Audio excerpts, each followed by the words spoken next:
Absolutely. Here's part 1 of your HFY Sci-Fi story. Titled, He Saved the Dragon from the Flames, Now It's the Only One Who Can Save Us All, Part 1. Ashfall over Sarn, approximately 950 words, third-person style, simple English, no violations, engaging tone. Part 1. Ashfall over Sarn. Captain Elias Wren stood on the edge of the burning valley, sweat rolling down his back inside the heat suit. His visor was fogged. The ash storm howled like a living thing, throwing black dust into the sky and making the whole world feel like it was on fire.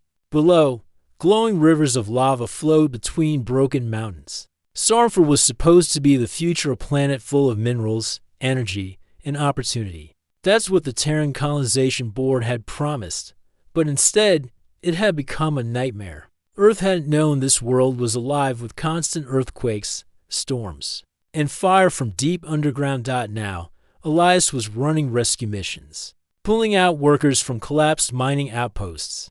Before the planet swallowed them whole, he touched the comm unit on his wrist. Base, this is Wren. Zone 7 is clear. No signs of survivors. The reply crackled through the static. Copy that, Wren. Return to Outpost Delta. Ashfront moving fast. But just as Elias turned back toward his crawler, something moved in the lava field below. A large shape, dark and slow, crawling dragging itself through the burning rocks. At first, he thought it was a damaged mining mech. Then he saw wings. What the hell? Elias dropped to his stomach and zoomed in with his helmet scanner. The creature was massive. Its body was covered in obsidian-like scales, cracked and glowing in places from burns. One wing was twisted, and its claws dug into the stone as it tried to pull itself forward, clearly in pain. It was a dragon, not a machine, not a drone. A living being. Elias had heard the story's local myths from early survey teams. They talked about giant flying reptiles living near the volcanoes, but most said it was smoke and heat playing tricks. No one had ever brought back real proof. Until now, the creature gave out a low, rumbling sound. Not a roar, not a scream, just suffering. Base, Elias said into the mic. I have a situation. There's something here. A life form, injured. Large, possibly native. Static answered him. He checked his scanner. No signal. The ash storm must have cut communications. He had two choices: leave now and report it later, or stay and help. But help what? The thing was huge and dangerous. It might eat him if he got too close. But it was also hurt and alone. Elias climbed down the black slope carefully, boots slipping on hot gravel. His suit warned of rising temperatures, but he pushed on. The closer he got, the more he saw how bad the creature's condition was. Its wing was broken. Its chest was rising and falling, slow and heavy. One eye opened as he approached Golden. In sharp. He stopped. The dragon looked at him, not like a wild animal. It didn't flinch or growl. It just watched. I'm not here to hurt you, Elias said. Raising his hands, the dragon didn't move. Elias reached into his gear pack and pulled out a small injector, a painkiller and healing stim made for large animals or injured crew. He stepped forward slowly, then crouched beside the beast's scorched leg. Just trying to help, he whispered. With shaking hands, he jabbed the injector into the dragon's skin. The creature flinched, but didn't attack. A soft, low sound came from its throat, not a threat. Something else, like curiosity. The ash began to fall harder. Visibility was dropping. If they stayed here much longer, both of them would die. Elias opened his wrist pad and activated his crawler's auto-navigation. The machine roared to life and began making its way toward them, headlights cutting through the smoke. You're too big to lift, Elias muttered. But maybe he activated the emergency cargo drone. It was used to carry mining crates, heavy ones. Maybe it could help. With effort and sweat, Elias rigged the drone's harness around the dragon's upper body, careful not to hurt it more. The creature groaned once but didn't resist. Hang on, he said. The drone lifted, slowly. Groaning under the weight, it dragged the dragon across the rough ground, toward the crawler's open bay. The storm was almost on them. Lightning flashed above. Together, man and beast disappeared into the armored transport as the sky turned to fire. When Eliza woke the next morning inside the medical bay, he checked the cargo hold. It was empty. Only scorched claw prints remained melted into the metal floor, and a symbol had been burned into the far wall, a spiral, like a galaxy, made of fire. He didn't know what it meant. He didn't even know if it was real. Maybe the creature had escaped. Maybe it had died. No one believed him. The footage was corrupted by the ash storm. His superiors said it was heat stroke or stress. But Elias remembered the golden eye, the pain, the trust. He had saved the dragon from the flames. And somewhere out there, something ancient and powerful had noticed. Absolutely. Here's part 2 of your HFY Sci-Fi story, written in a third-person style, simple English, violation-free, and kept engaging throughout. Title: He saved the dragon from the flames. Now it's the only one who can save us all. Part 2. A winged ghost in the sky. Approximately 950 words to weeks passed since Captain Elias Wren rescued the creature from the burning valley. Since then, strange things have been happening across Sarn 4. First came the rumors. Some miners said they saw a shadow flying over the mountains at night, too big to be a drone. Others heard strange sounds in the wind, like deep music or the cry of a giant bird. At first, no one took it seriously. Everyone was tired, stressed, and scared. The planet was breaking apart under their feet. But then, the sensors started acting strange. Underground scanners began picking up new signals. Not random, not natural. The pulses were regular time, like a heartbeat. They came from deep beneath the planet's crust, and they were getting stronger.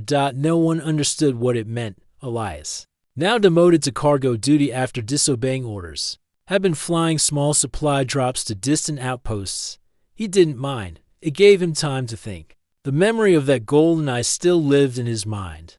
The dragon had looked at him not like a beast, but like something ancient, intelligent, a guardian of something bigger.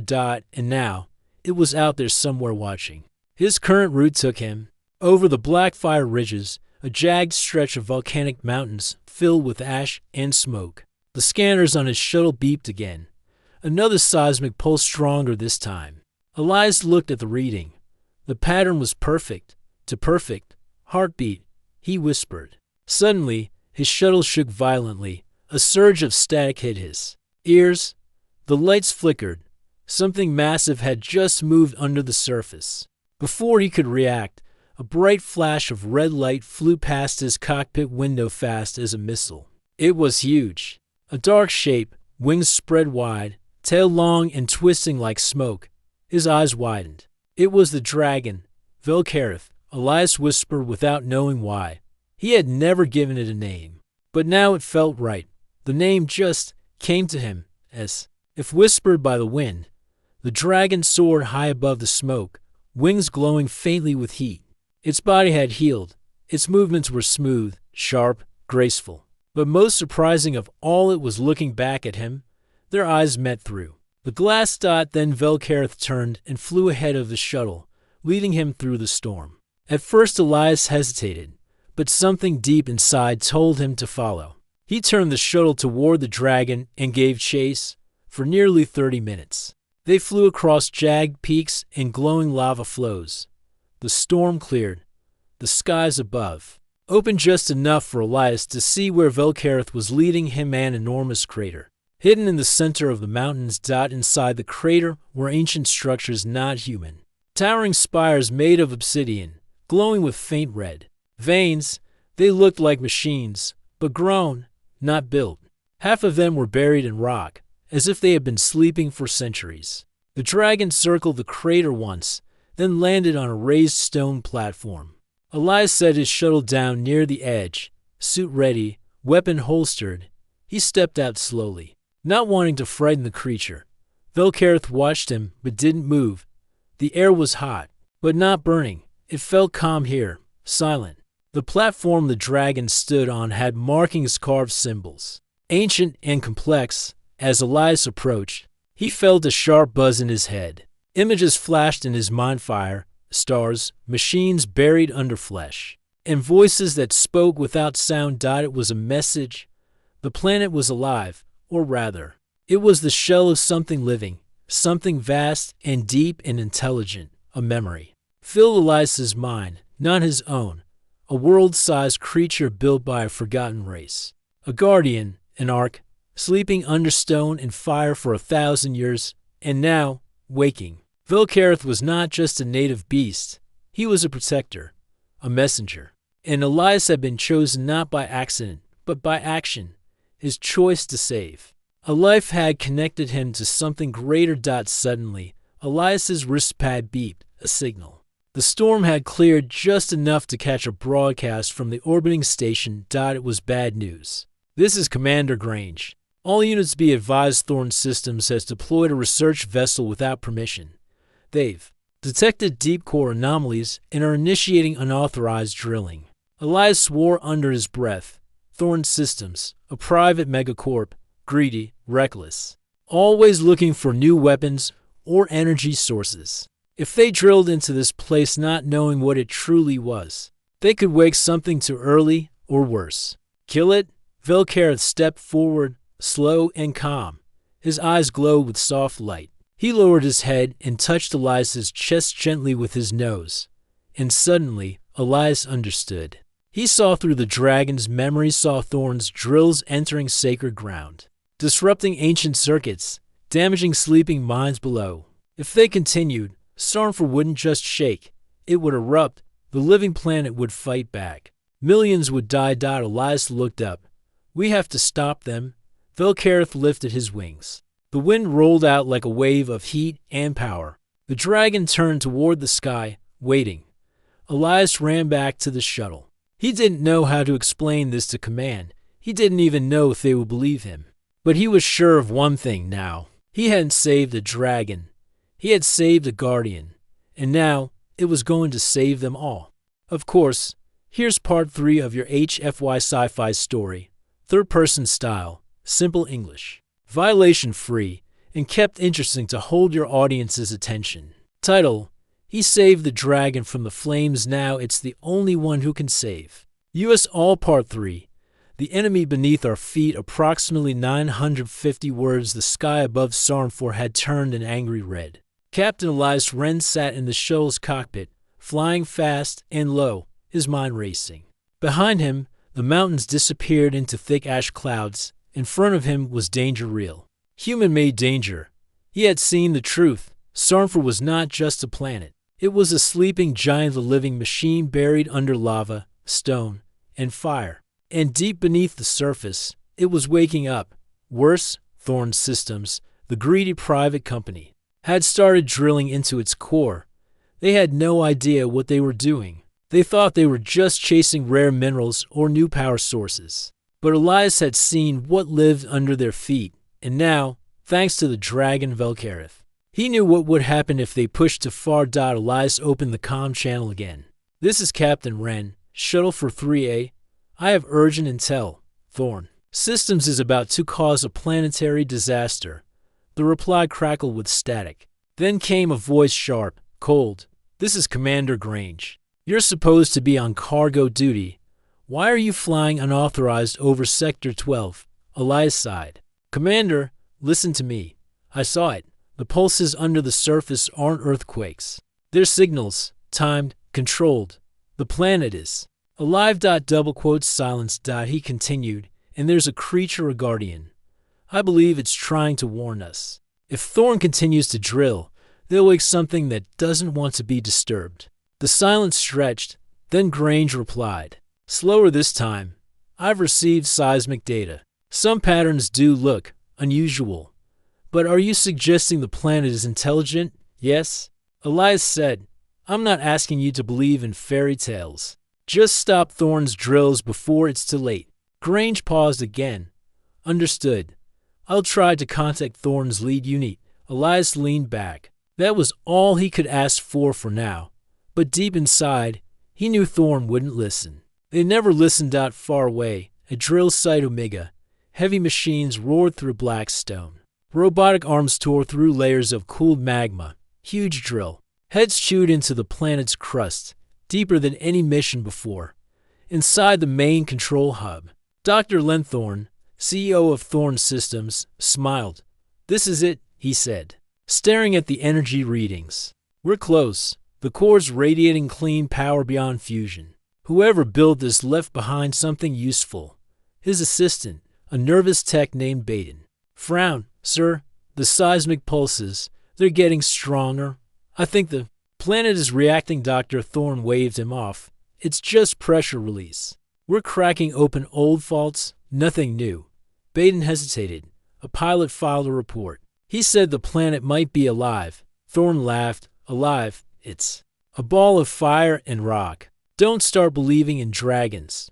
But deep beneath the station, inside the rock itself, something ancient was stirring, and it had already seen what was happening. That night, Elias returned to Outpost Delta, where the colonists had gathered after recent quakes destroyed nearby settlements. People looked tired, scared. The ground still rumbled beneath their feet like distant thunder. He stepped into the briefing room. Commander Grange stood near a holotable, arms crossed. "I've sent a warning to Thorne," she said, "but they refuse to shut down the drills. They claim everything's under control."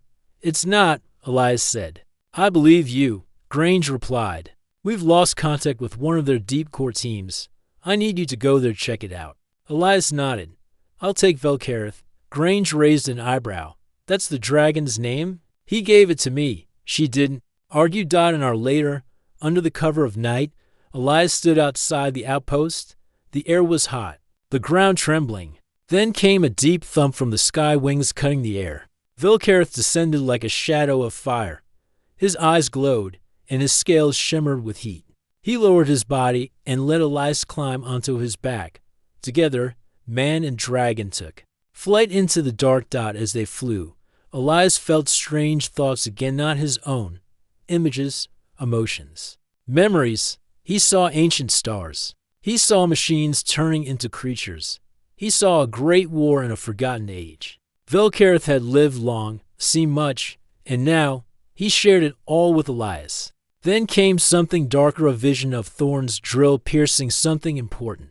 A glowing nerve, a core. The vision ended with fire and screaming sky. "We have to stop them," Elias whispered. Velkareth roared, shaking the clouds around them. They reached drill site Omega by morning. Smoke rose from the ground. The station was silent. No signs of life. Velkareth circled, then landed on a broken landing pad. Elias jumped down and ran into the main control room. It was empty. Screens flashed error codes. The drills were still running but out of control. A timer blinked red. Core breach in 3 hours. Elias turned on the last surviving console. Security footage showed chaos, the ground opening beneath the station. Swarms of strange energy tendrils rising from the rock. Machines failing. People screaming. Velkareth stepped behind him, staring at the screen. The dragon let out a deep growl. The planet wasn't angry. It was defending itself. But now, it was close to breaking. Elias activated his comms. "Grange, this is Ren. Drill site Omega's gone. Something is coming from beneath. We need to evacuate now." Grange replied, voice tense. "We've already started pulling people out." "What about the core?" Elias looked at the numbers. "We've got 3 hours, maybe less." Velkareth nudged his shoulder. Then, in Elias's mind, a word echoed. Together, he looked up. "You want to go inside the planet?" The dragon nodded. Elias took a breath. The only way to save everyone now was to go down into the living world below, into the heart of Sarn 4 and make it understand they weren't enemies. It was a suicide mission, but it was also their only hope. Certainly, here's part 4 of your HFY Sci-Fi story, in third person, simple English, violation-free, and engaging style. Title: He saved the dragon from the flames. Now it's the only one who can save us all. Part 4. The last flight of the dragon, approximately 950. Words. The deep red sky hung heavy over drill site Omega, as Captain Elias Wren prepared for the most dangerous journey of his life. Behind him, the ground trembled like a warning drumbeat. The planet beneath their feet was alive, restless, angry, and hurt. The drills had pierced it deep. waking something that should have been left alone. Beside him, Velkareth shifted. His weight, the dragon's great wings rustled softly in the hot air. Scars from the earlier rescue still showed along his obsidian scales, but his eyes burned bright with purpose. Ready? Elias asked quietly. Velkareth lowered his massive head in answer. The plan was simple and deadly. Together, Elias and a small human team would ride Velkareth deep into the planet's broken heart. They would find the core of Sarn 4 and stop the drills from the inside. If they failed, the core could explode. The shockwave would destroy everything, the colonies, the dragon, and most of all, the fragile future of humanity. The human team was small. Elias, 2 engineers, and a geologist who specialized in alien worlds. They carried only what they needed: tools to disable the drills, sensors to read the planet's pulse, and emergency supplies. Everyone wore reinforced suits. But the heat and pressure inside the planet could crush steel. Velkareth's wings lifted them into the thick smoke above Drill Site Omega. Elias gripped the dragon's scales as the great creature beat its wings, rising high into the sky. The world below vanished in clouds of ash and fire. The air grew hotter and harder to breathe. Velkareth flew faster and faster, diving toward a giant crack in the earth, a glowing fissure filled with molten rock and strange, pulsing lights. The dragon folded his wings and slipped inside. The planet was like entering another world. Walls of black stone rose around them, glowing red with heat. Rivers of molten lava flowed beneath glowing crystal formations that hummed softly. Strange, twisting machines, half alive, pulsed. With energy, the team held tight as Velkareth soared through narrow tunnels that seemed to breathe with life. Elias felt it too. The planet was a living being. It watched them, it listened. But it did not attack. Velkareth led them deeper, toward the core. Each step felt heavier. The heat climbed, the air grew thin, and strange noises echoed like distant thunder. At last, they reached the core chamber, a vast cavern filled with glowing machinery that pulsed like a beating heart. The core itself was a massive crystal, spinning slowly and radiating light. Round it were the drills, giant machines boring into the crystal, tearing at the very soul of the planet. The engineers immediately went to work. "We have to shut these down," Elias said, watching the glowing core. "Before it's too late," the geologist added. "This crystal, it's alive. It's the source of the planet's energy. If they destroy it, the planet will die." Velkareth lowered his head and touched the crystal with his nose.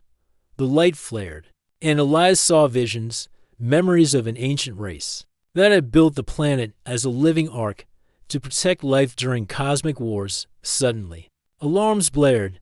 The drills began to spin faster, the machines shaking violently. Thorn Systems' remote override was trying to push the drills beyond safe limits. "We need to cut power," one engineer shouted, but the control panels were locked. Elias grabbed his tools and started working to hack the system. Sparks flew. The heat was unbearable. Sweat stung his eyes. Velkareth roared, a deep, powerful sound that shook the chamber. The dragon spread his wings, trying to protect the team from falling debris as the core pulsed wildly. After tense minutes, Elias managed to disable the override. The drills slowed, then stopped. The chamber quieted, but the core was still unstable. "It's angry," the geologist said. "It's waking up, but not in a good way." The planet wanted to fight back, to defend itself. Velkareth stepped forward, his glowing eyes fixed on the crystal. Elias understood. The dragon wanted to connect with the planet, to calm it. Velkareth lowered his head, touching the crystal with his snout. The chamber filled with light. Images flashed through Elias's mind: battles, destruction, hope, and sacrifice. The dragon shared his strength with the planet. Suddenly, the core's pulsing slowed. The planet calmed, but the victory was short-lived. An explosion rocked the chamber. Debris rained down. The team was thrown to the ground. Elias looked up to see a shadow blocking the glowing light, an enormous drill rig, malfunctioning and falling into the chamber. Velkareth let out a fierce roar and spread his wings, pushing the rig away. The dragon's scales cracked, smoke rising from his body. Velkareth, Elias shouted. Crawling toward the dragon stumbled but stayed standing. His eyes locked on Elias, a silent message of trust and strength. We have to leave, Elias said urgently. They helped the engineers up, moving fast toward the exit. Velkareth struggled to fly but lifted off with great effort. Outside, the planet was trembling again. Volcanic vents blew clouds of ash and steam into the sky. But the drills were quiet. The core was safe for now. Elias watched Velkareth land gently on the scorched earth. The dragon's body was badly hurt. Scales cracked, breath heavy. But his eyes were bright. You saved us all, Elias said softly. Kneeling beside him, Velkareth gave a low rumble, almost like a purr. Elias knew the dragon's strength was fading, but the bond between them was stronger than ever. Together, man and dragon had stopped a disaster, and the planet was alive. Watching, waiting. Certainly, here's part 5 of your HFY Sci-Fi story in third-person style, simple English. Violation-free and engaging. Title: He saved the dragon from the flames. Now it's the only one who can save us all. Part 5. The planet rises approximately 950 words. The sky over Sarnfor was dark and heavy. Thick clouds of ash covered the horizon, but through the gloom, a new light was beginning to shine. A light of hope. Captain Elias Wren stood at the edge of the valley, watching the slow, steady pulse of the planet beneath them. The earth still trembled beneath his feet, but now the shaking felt different. It was not the violent anger of before, but the deep breath of a great being waking up. Velkareth lay beside him, wounded but alive. The dragon's scales had been cracked and burned, but his eyes still burned bright with fire and life. Elias knew the fight was not over.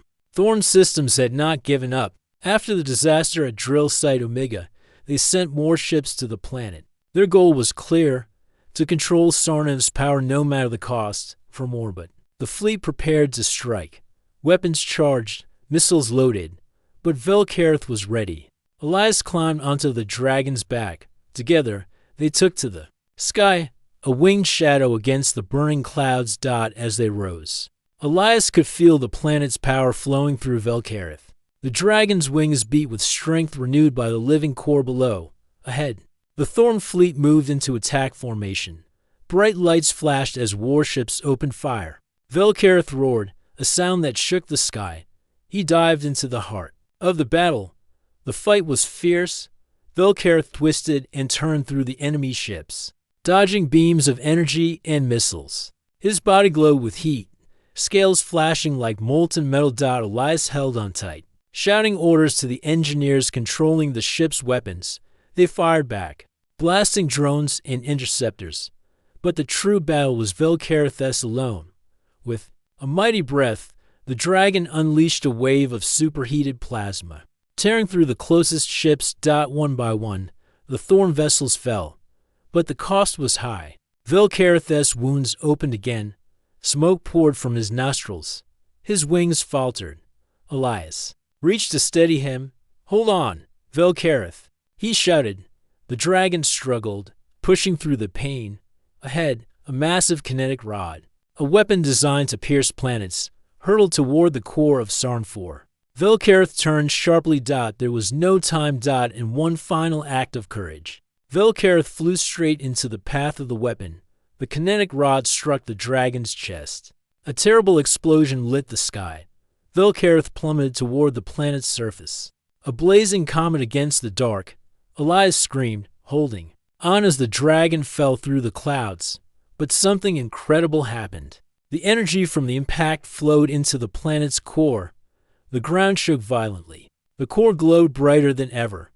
The planet was awakening, not in anger, but in power. Velkareth's sacrifice had given Sarnfor the strength to fight back. The Thorn fleet faltered, caught in powerful energy waves radiating from the planet. Shields overloaded. Systems failed. One by one, the ships lost power and drifted helplessly. The planetary defenses activated, sending out a pulse that disabled all weapons. The invasion was over. Weeks later, the colonies on Sarnfor began to rebuild. Elias walked across The cool plains where lava once flowed. The planet was healing. The once violent world was now alive with new growth, strange plants. Glowing softly in the dark, sprouted from the ash, animals returned. And in the center of the valley stood a monument. A circle of black spires formed from Velkarith's shattered scales. Elias knelt at the base of the monument. He placed his hand on the smooth stone. He gave everything to save us, he whispered. The wind carried a soft rumble, as if the planet itself was replying. A new dragon stirred in the sky above, smaller, but filled with light. The guardian had been reborn. Elias looked to the horizon. This world was never ours to control, he said softly. It was ours to protect. And with that promise, humanity began a new chapter on Sarn 4, not as conquerors, but as guardians. Certainly, here's part 6 of your HFY Sci-Fi story, in third person, simple English, violation-free. An engaging style. Title: He saved the dragon from the flames, now it's the only one who can save us all. Part 6. Velkarith's legacy, approximately 950 words. The dawn broke over Sarnfor like a promise. Soft light spilled over the mountains and valleys, painting the sky with shades of gold and orange. The air was cooler now, fresh with the scent of new life. The once harsh and angry world was changing. Healing, Captain Elias Wren stood on a high ridge, looking down at the valley where the dragon Velkarith had fallen. The black spires of the monument rose from the ground, shining in the morning light. The planet was quiet, peaceful, but Elias knew the story was far from over. In the weeks since the great battle, humanity had learned to listen. The colony, leaders and scientists worked side by side with the planet's strange rhythms. Sensors showed the steady pulse of the core, calm, alive, and connected to something much larger. Velkarith's sacrifice had changed everything. The dragon's energy had awakened not only the planet's power, but also its will to protect. And in return, Sarnfor had begun to shape itself, creating new forms of life. Growing forests where lava once burned, and even forming creatures that seemed to watch over the colonists from the shadows. Elias felt the weight of this change deep inside. He had been just a man before, a soldier and rescuer. Now, he was part of a story older than humanity itself, a story about trust, sacrifice, and hope.